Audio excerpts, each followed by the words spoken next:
Join with Medha Language Theatre for spoken English and personality classes. For more details, contact us. తన అన్న YS Jaganmohan రెడ్డిని తిట్టకుండా AP Congress అధ్యక్షురాలు షర్మిలకు నిద్ర పట్టేలా లేదు. షర్మిలకు ఇదో పెద్ద బలహీనతగా మారినట్లయింది. ముఖ్యమంత్రి చంద్రబాబు నాయుడు ప్రతి దానికి వైసీపీ ప్రభుత్వమే కారణమని విమర్శిస్తున్న సంగతి తెలిసిందే. బాబు బాటలో షర్మిల కూడా ప్రయాణిస్తున్నారు. తాజాగా తిరుమల ప్రసాదంపై చంద్రబాబు సంచలన విమర్శలు చేశారు. దీనిపై షర్మిల సోషల్ మీడియా వేదికగా స్పందించారు కూడా. తిరుమలను అపవిత్రం చేస్తూ హిందువుల మనోభావాలను దెబ్బతీసేలా టీడీపీ వైసీపీలు నీచ రాజకీయాలు చేస్తున్నాయి.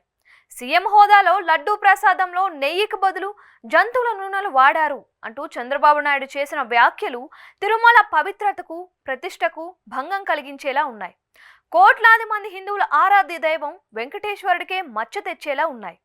చంద్రబాబు గారిని డిమాండ్ చేస్తున్నాం, మీ ఆరోపణల్లో రాజకీయ కోణం లేకుంటే, సెంటిమెంట్ మీద రాజకీయం చేసే ఉద్దేశమే మీకు లేకుంటే, నెయ్యికి బదులు జంతువుల నూనెలు నిజంగా వాడి ఉంటే తక్షణం ఉన్నత స్థాయి కమిటీ వేయండి, లేదా సిబిఐతో విచారణ జరిపించండి.